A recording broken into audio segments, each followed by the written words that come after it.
Good evening, everyone, and thank you for coming, and welcome to Groton Public Library.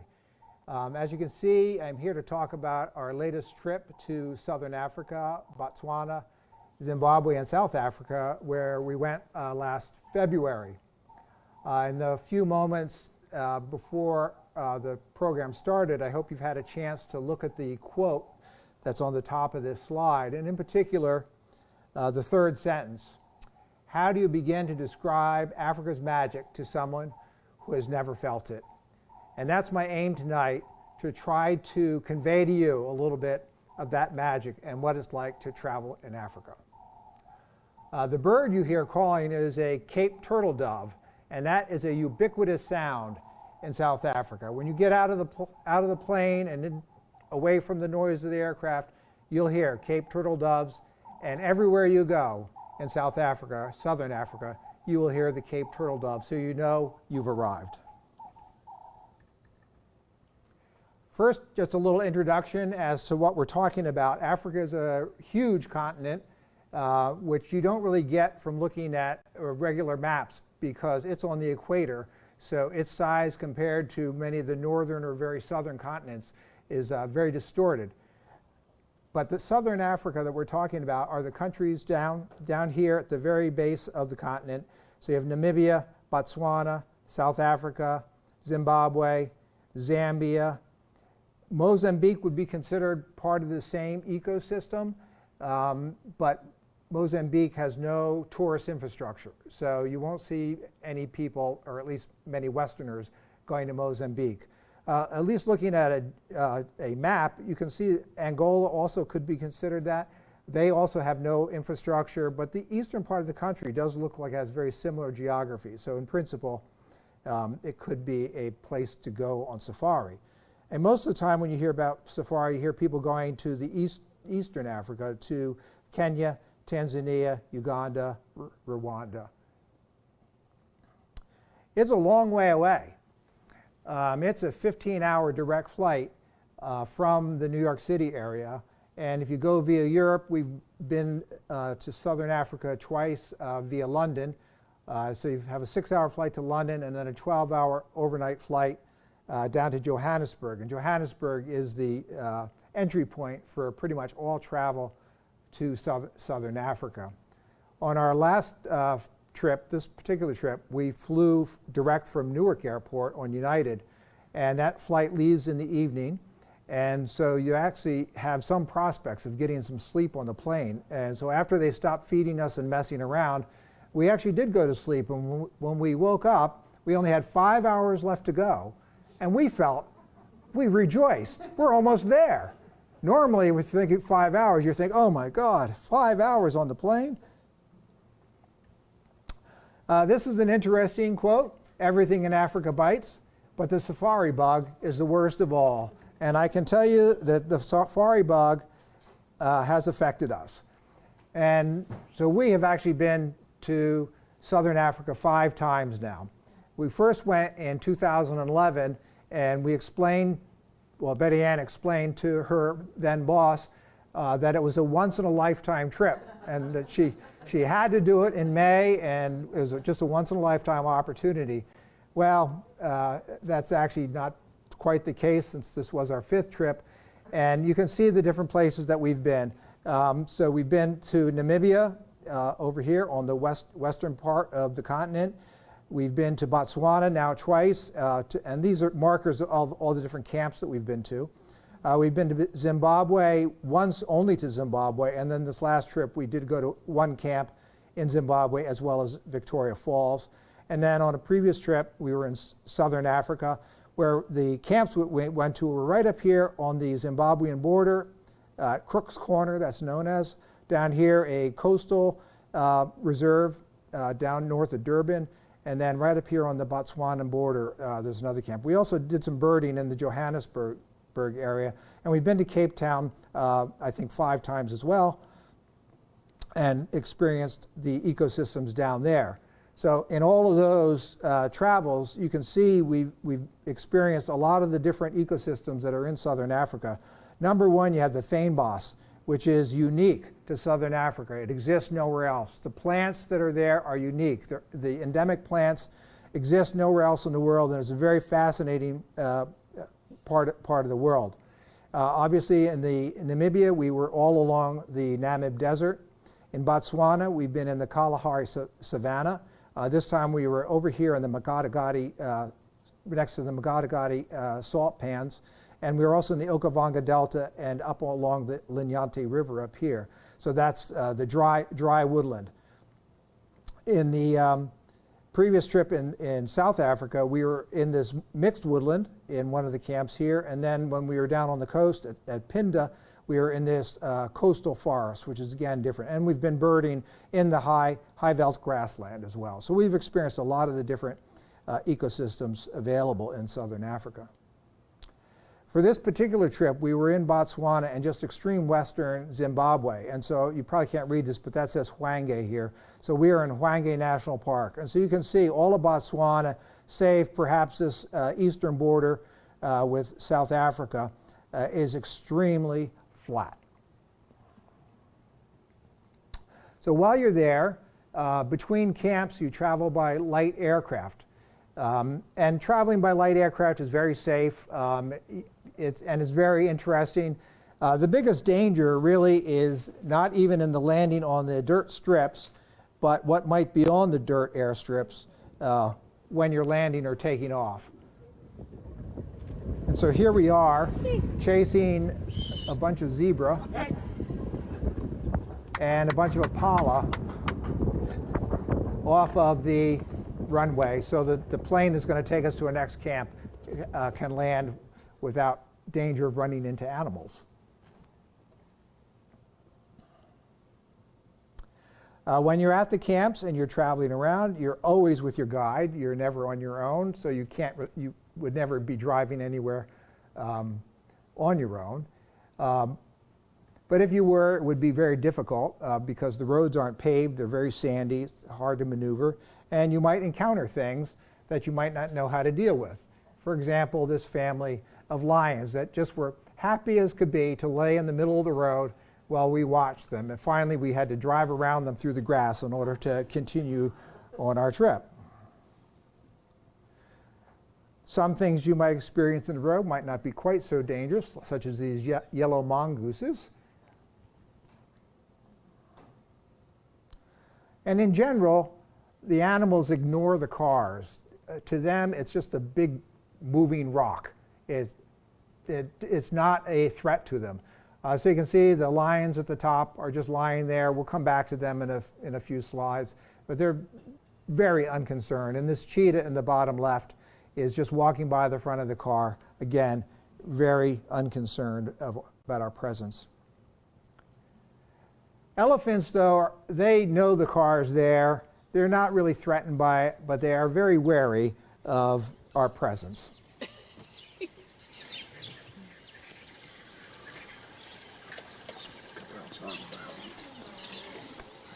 Sorry, they're very concerned about our presence. They're a little bit scared, not too much. But you'll see they're very cautious as they go around the car. Yep. On the road, all of a sudden it came and blocked our road. See, they see us as an object that they can walk around. Yeah, perhaps they're calm because they're not stressed by hunters. Yeah, I don't know the answer to that, but that's These guys are over 3 years now. See the small stuff coming up.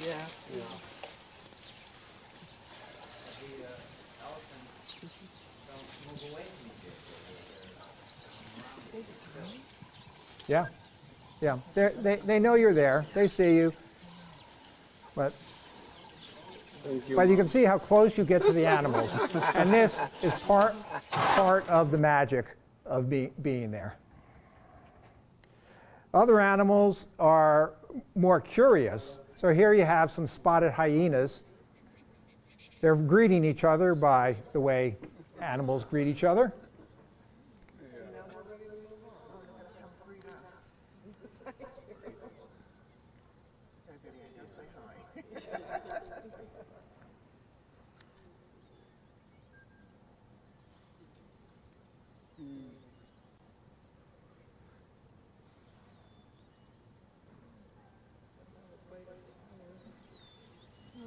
say hello.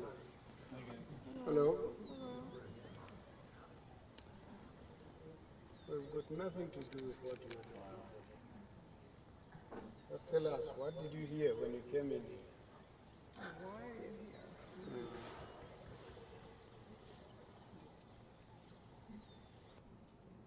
And it's worth paying attention to hyenas in particular because they're opportunistic.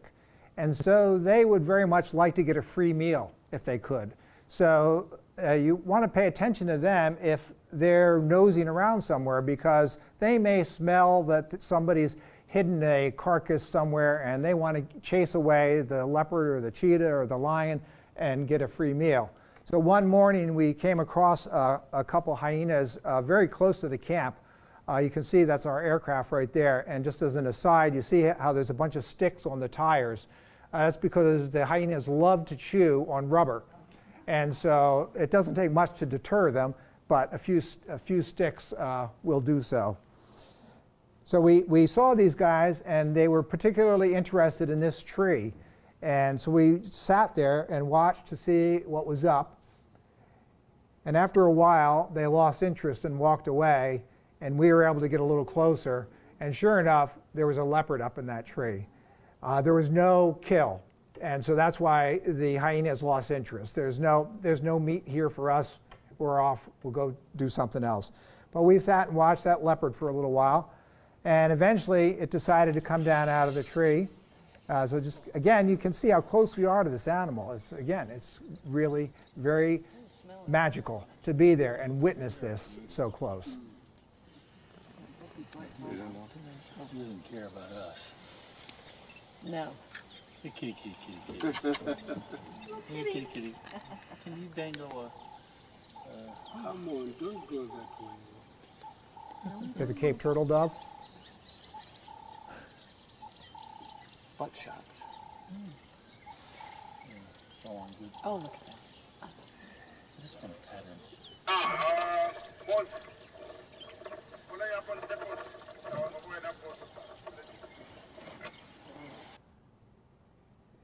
Yeah, so at that moment, it started to come around the tree and drop down, and instead of hitting record again, I hit turn off my camera. And it actually jumped down off the tree, walked under the car, and then continued through the grass here, at which point I was able to get my camera going back on. It's not going back up this tree, but it's going to mark the tree so that other leopards know that's her territory. And as she continued through this brushy area, and we chased her for a little while, but then we finally decided just let her be on her own. I mentioned that it's flat, and there's an example of it's flat. We're also there, we saw a lot of sunsets. So this is the first night that we were actually at the first camp, at Jack's camp, at the Magadagati salt pans. And you see a lot of sunsets. We did not see many sunrises this time because we were there in February, and so the sun rose generally before 5 a.m. And so we didn't see many sunrises. But the length of the day that you're on safari it's a long day. You get up at 5 o'clock, or they wake you up at 5 o'clock. You're expected to be down at the main lodge at 5:30. You have a small bite to eat, a muffin, a cup of coffee, or a cup of tea.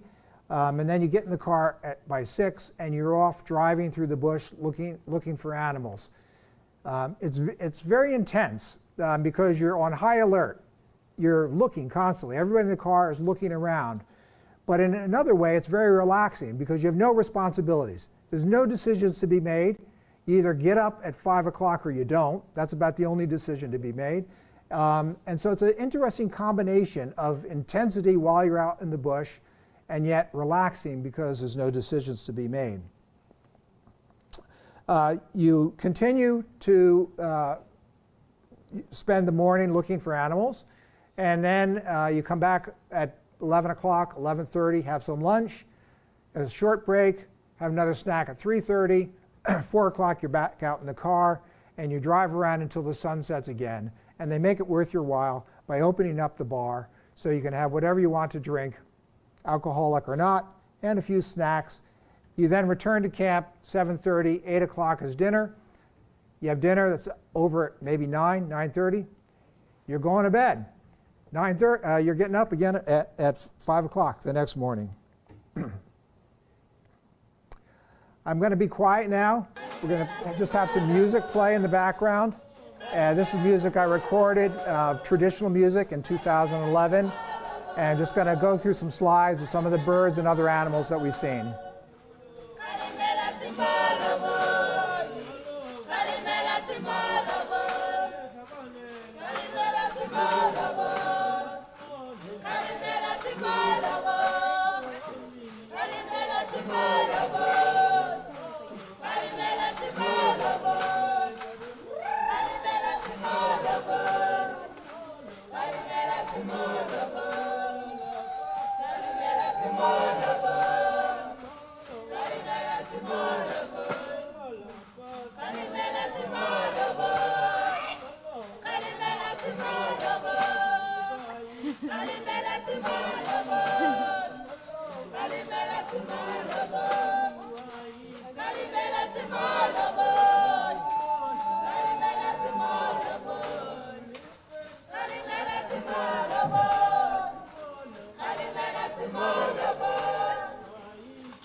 That guy's about this long.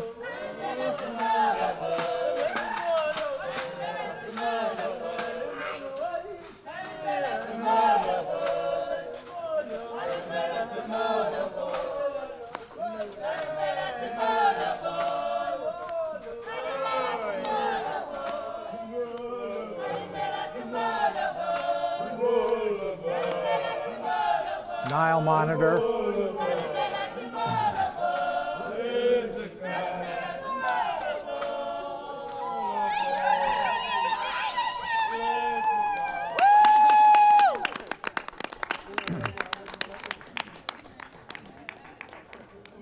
So on our different trips to southern Africa, we've been there in May, which is basically approaching their winter time. 3 of the other trips were in November, and those are all the dry season. So this time we were there in February, which is in the middle of the wet season, which they call the green season. So it doesn't sound so rainy.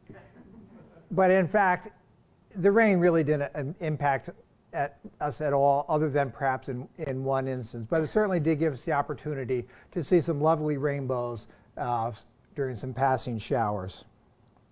Now, this jackal on 2 slides ago, you can see is a very happy fellow. His gut is hugely extended there because he's been eating all night. And if you look at the bottom right of the slide, you can see what he's been eating. The day before, this family of cheetahs took down a young zebra. We did not actually see the kill, but we were there shortly thereafter. I have video of that, but I'm not going to share that. It's not what everybody wants to see. But these guys feasted on that until dark. At that point, the jackals came in, and the jackals did their business. They fed all night. And then in the morning when we arrived, that jackal was standing over the carcass. But shortly after that, that jackal walked away, and the white-backed vultures took over the job. No, it's not worth it. And so you can imagine that within 24 hours, there is basically nothing left of that zebra. The only thing left may be a few bones, and the hyenas like to eat the bones. So that may be the next night's treat. You may wonder the sort of what the lodging is like. You probably hear people stay in tents. Well, this is from our first trip in 2011. This is in the Kalahari Plains camp.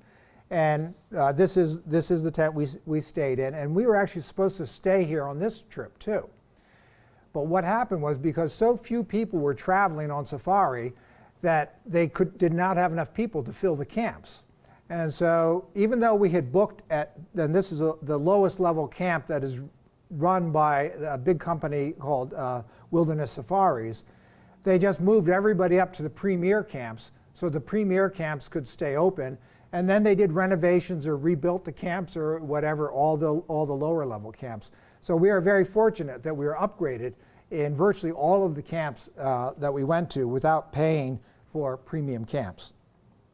But just to show you what the accommodations look like, again, this is the same tent, very comfortable, standard beds, double basin sink, toilet on the far end, shower right there on the right, dressing room in between. This is the communal dining area. Because this is one of the lower level camps, there's not table service. It was all done family style. And so you take your plate and go up to the buffet behind where I'm taking this photo. And at all the camps, there's always an opportunity to eat in the open air if the weather is fine, as it was that time. This is our tent at Mambo Camp. So you can see it's a little bit more luxurious. Nice bed, bathroom at the far end. You can see I have a great big tub, not that we ever had any time to take a bath. Dressing area, there's a porch out there to the left. There were squirrels in the ceiling. This is our tent at Linkwasha Camp. This is now in Zimbabwe. Very similar deal, but very comfortable, very Western accommodations. At the Kalahari Plains Camp, the water was very saline, and so you could shower with it, but you could wash with it, but you didn't want to drink it. Most of the other camps provide bottled water or filtered water. The water's not unsafe to drink because of bacterial contamination, because it's coming from their own wells. It's just that it's not going to taste good. It's going to have sulfuric sort of smells, or it's going to be too salty. So they provide bottled water. This is the camp to which we were upgraded from the Kalahari Plains camp. This is the common area. I could not get far enough away from our tent at this camp to get a picture of the tent because it was so darn big. So I can't show you, but I'll show you a couple interior slots just in case we weren't feeling friendly. We had 2 queen-size beds. Through the gap in the curtains there is the toilet area again, a shower in there, outdoor shower, outdoor toilet, indoor toilet, couple sinks, a lovely sitting area. Off to the right, just outside the door, there is a plunge pool, private plunge pool, very luxurious. This is the common dining area, so you can see it's a lot more elaborate than what we saw at the Kalahari Plains. And this is typical of the high-end camps that we were seeing. So you're very comfortable. Don't need to worry about that. This camp was interesting when we were eating there because every night this genet, which is related to the cats, would come through. Nobody fed it, but if it found scraps, just little things that people had dropped on the ground, it was happy to have them. Didn't bother anybody, just walked under the tables and then went on its way. A genet, G-E-N-E-T. But of course, why people want to go to Africa is to see big cats. And here is a lovely lady in the early morning sun. This is right when we've left the camp on our first day at Jack's camp. And she is one of 3 siblings. The brother was not around. This is her sister. We did see the brother later on. And here they are just enjoying the morning sun, keeping an eye out for any opportunities. By midday, though, it gets pretty hot, and so you'll find them laying in the shade somewhere. From Jack's camp, we then flew up to Mambo Camp, which is in the Maremi Game Preserve in the Okavango Delta. But we were able to get some nice pictures of the Makatikati salt pans when we flew out. So the camp itself is right here. You can just sort of make out some buildings right there. and off to the east is all the salt pans. And we drove to the edge of those a couple times, but we never really went into them. Whoops, wrong way.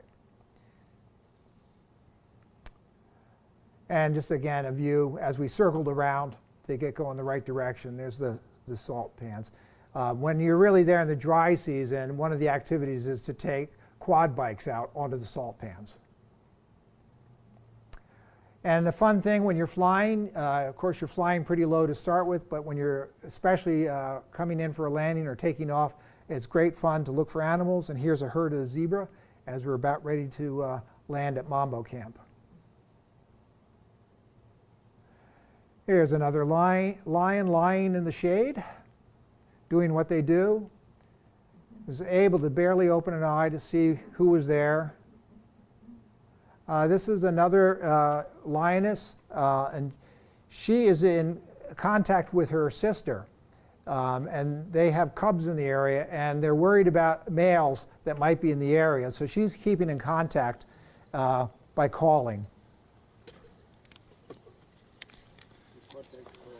This is a female, yeah? Yes, yeah. It's a female. Sometimes females can get separated from the rest because she wanted to see if she can get something without competition. Yeah. Especially with the young males around or the males around, to sneak away to try and get away from them. But now she feels like, no, I need them again.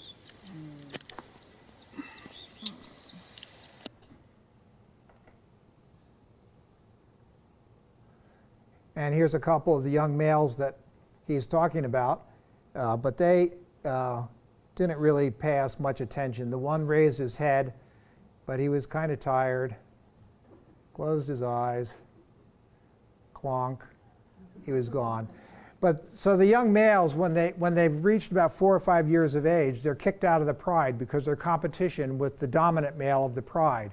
And so until they get old enough and strong enough to actually kick the other male out, fight him, and dispatch him, chase him off, whatever, they form small bachelor groups. And they hunt together, and they're just pals doing what bachelors do. This is another female. She had cubs. The guide was aware that she had cubs hid in the bush somewhere close by.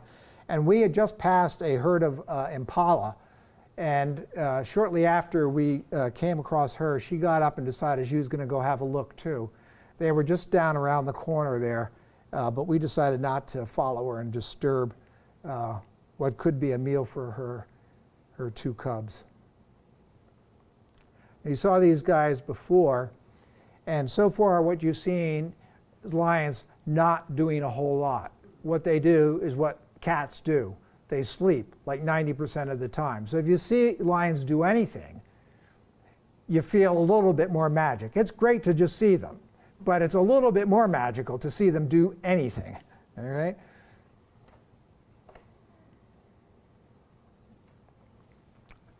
And so we were very lucky to find that group coming back up from a watering hole and going back over to their favorite place in the middle of the road. Appreciate.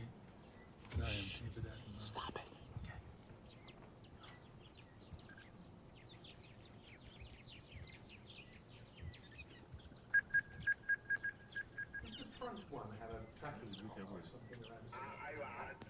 I didn't notice, but I believe one of them did, yeah.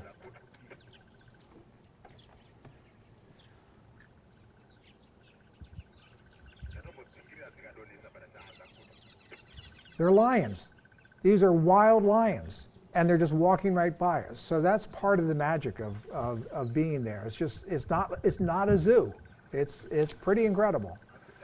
They're not doing much. They're just walking, but it's still pretty incredible.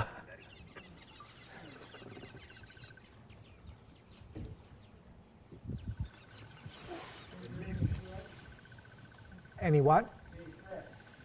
Threats? No. No, that hyena was the closest thing to a threat that came up to the car, and he was just curious. They'd be a threat if you got out of the car. Yes. Here's another bunch of lions. This was actually at Linkwasha Camp. the last camp in Zimbabwe, and the only reason I show you yet one more set of lions doing nothing is because there was a couple that were actually doing something very interesting. They were sleeping in a tree. It's very unusual. That there's not many lion prides that have developed that and taken that on. They can climb trees, and they do climb trees, but they don't routinely climb trees, and they certainly don't routinely sleep in trees. Do some of the other big cats? Leopards, yeah, sure, leopards do. Cheetahs don't generally climb trees. They may climb up a slanted, like kind of halfway knocked down tree or something, but the leopards will actually take their kill up a tree to keep it away from hyenas and lions.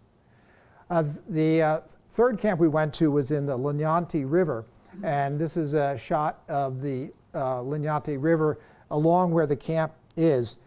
So the Linyanti River, this part of it is actually a bit of a backwash. So it's just a low level where the river has just extended south from the main river, which is flowing northeast. And so it's very, very calm in this section of the river, very marshy. And this is the lodge there. Again, you can see it's a rather luxurious place. And we saw some lovely sunsets. And of course, you had to have your sundowner. Here we're all enjoying gin and tonics. And don't tell anybody, but we were in Namibia. And we did not pass through passport control. The other side of that water is Botswana. This side of the water is Namibia. And that water is full of hippos. And this is a shot of a mama and her little baby that scrambled out of the water as we went by in a boat. And I'm just going to show you a few pictures of hippos to give you a sense of how they behave. So here's one that we found. This is going from one watering hole to another. And it doesn't look too dangerous. He's just walking along. Yeah, the other ones are still in the water. But all of a sudden, he realizes he's close enough to the water and he starts to run. So you do not want to be in between that hippo and that water hole. He was moving right along. Oh, there's another one. Yeah. Here's some that are just in a really big watering hole, and there must have been probably 50 or 60 hippos in this pond.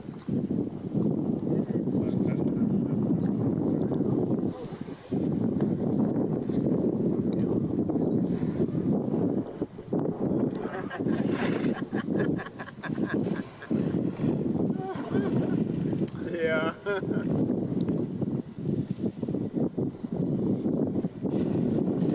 And they're doing that to scare us off, to make themselves look as fearsome as possible.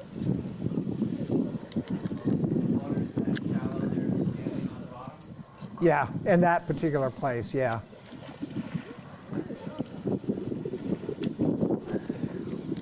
So keep an image of that in your head.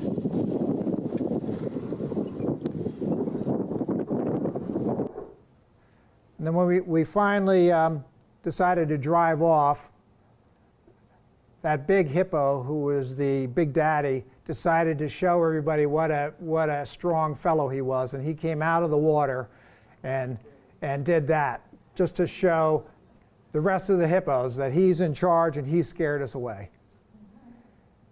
Now here we are on a very calm cruise down the Linyanti River. It looks very peaceful.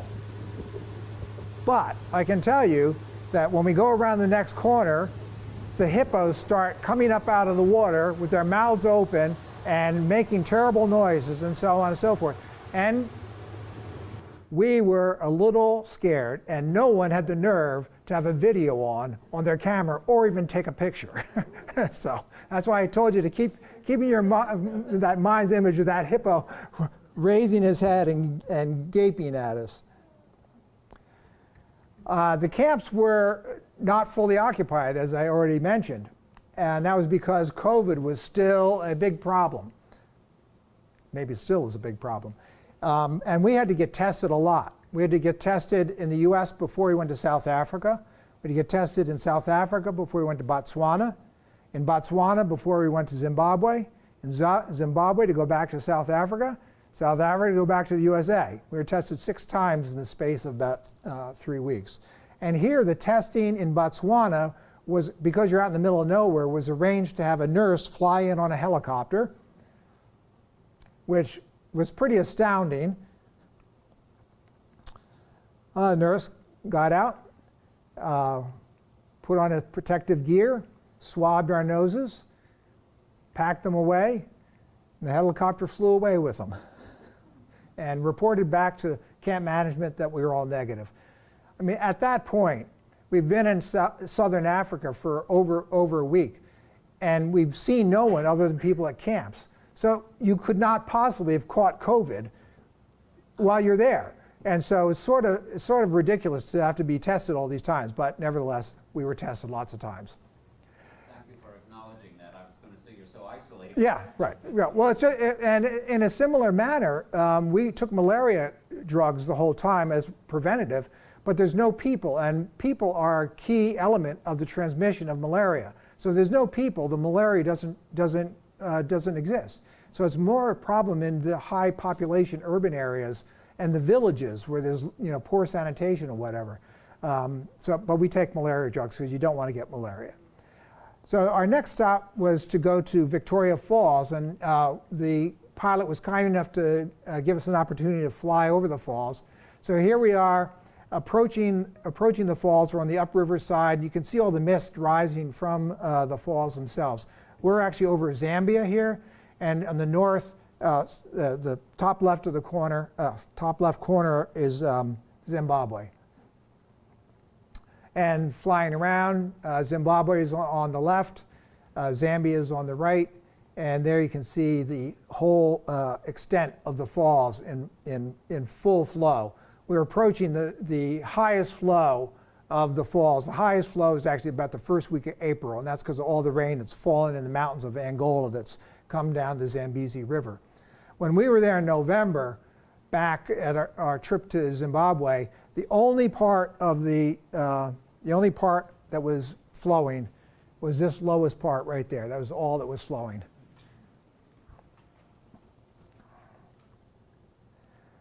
Because there's so much water going over the falls, it's actually hard to get a clear picture because there's so much mist up in the air.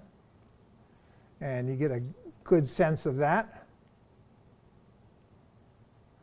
But it's nice, you can get rainbows actually down below in the mist.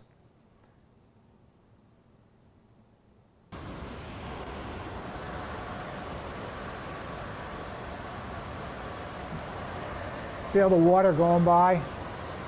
The drops are not like raindrops. They're like great big bullets of water. We got absolutely soaked, and you can see how wet the walkway is here.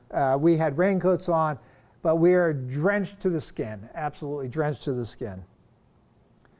The hotel that we stayed in there is a lovely old hotel, and looks down across to the falls. You can see the mist from the falls. That's the main bridge between Zambia and Zimbabwe.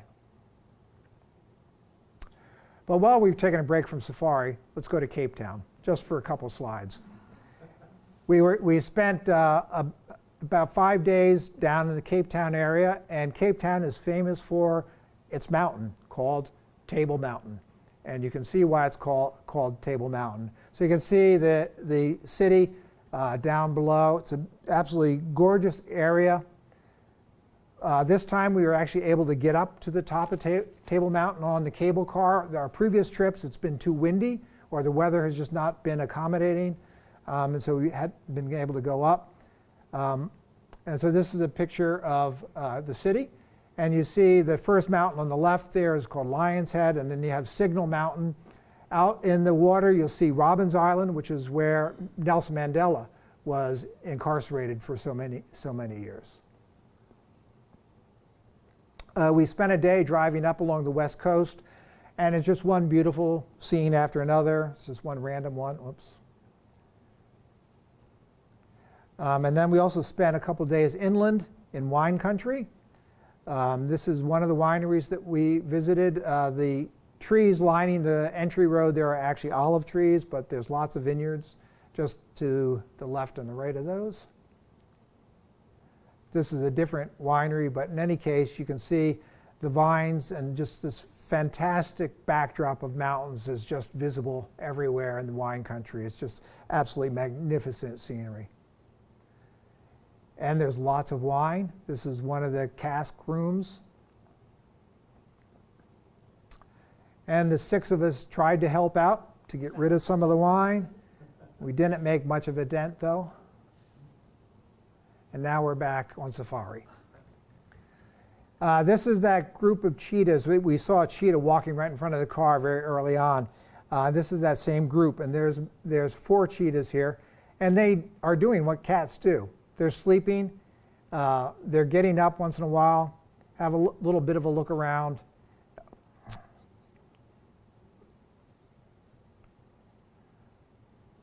And then laying back down, not really doing all that much. If you want activity, you want to watch some elephants. The elephants are always doing something, and even if it's mundane, like this guy eating, it's just so fascinating to be there watching them doing their thing when you're just there so close.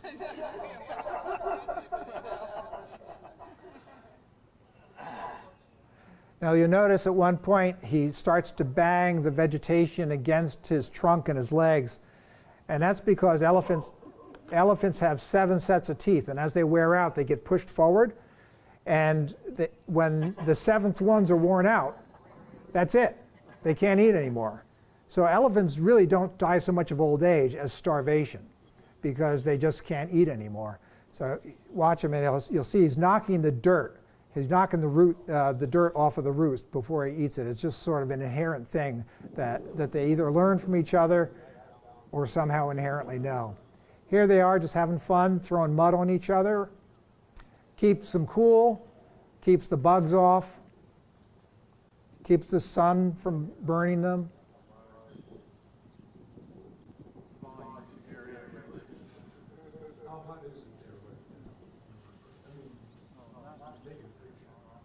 It was probably in the high 80s.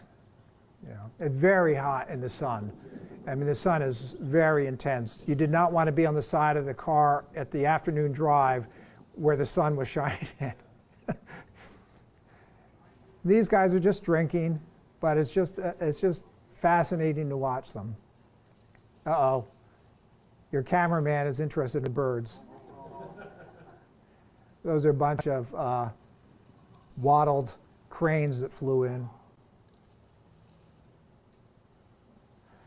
So they can't drink with their trunks until they're almost a year old. So that guy's probably just from the size of him, probably 2 to 3 years old. So when they're really young, of course, they're just suckling. And when they're about a year old, they can actually start drinking with their trunks. Yep, take a little detour here. You can see the big wattles on their throat when it steadies. Yeah, the big white wattle, yeah.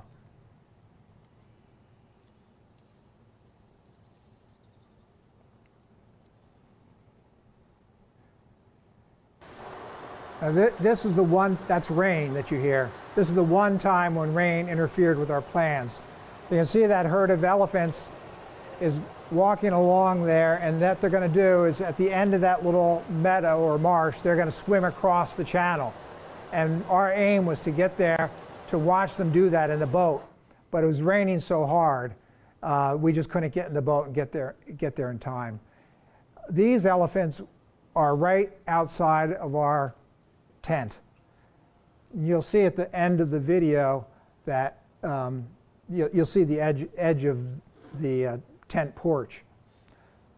These same elephants were actually up on the grass feeding outside of these guys, our companions' tent. And you can see they're just snorkeling along.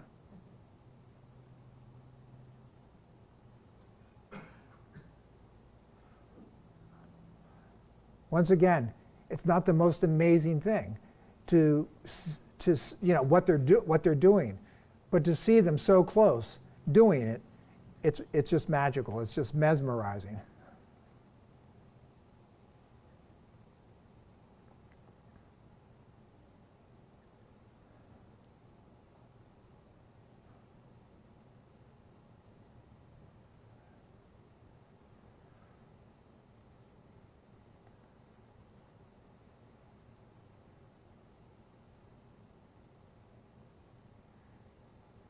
So you can see they're maybe 15 feet away. And watch this group. Look at the baby in the middle, keeping up with all those adults. We saw them when they were a little further away, and we were wondering what they were doing, and all of a sudden they decided to run. And the matriarch must have sensed we were close to the water, it's time to run, we're all thirsty. And that's what they're doing, they're just running to the next water hole.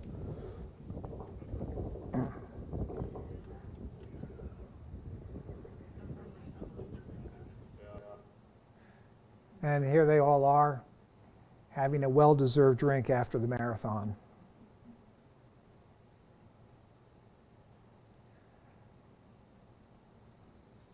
And this is very true. While we're there, we're already talking about where are we going next time. It's just so amazing to be there. And this picture also, I think, highlights one of the things I find so exciting about being there. I mean, here you are driving along and you can take a picture, and in that picture there's a herd of impala, there's Cape buffalo, there's a giraffe, and probably if I zoomed out there's a zebra somewhere. It's just incredible, the concentration of animals and how they mingle with each other. And now I'm going to be quiet again, and we'll just scroll through a few pictures while we have some traditional music.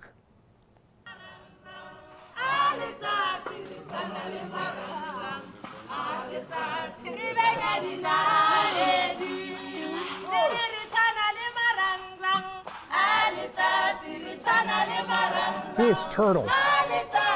It's a great big bird.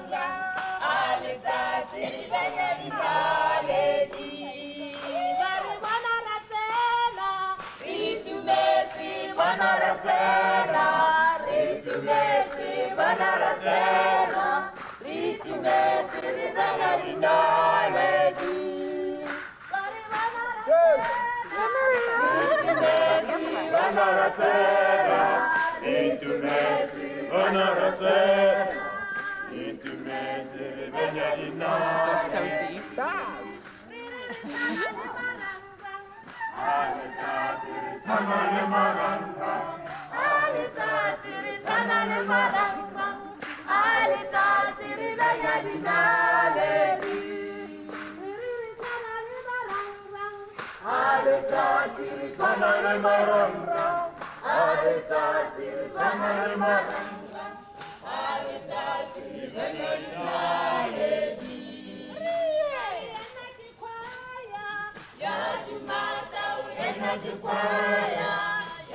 Nothing like a little chlorinated water.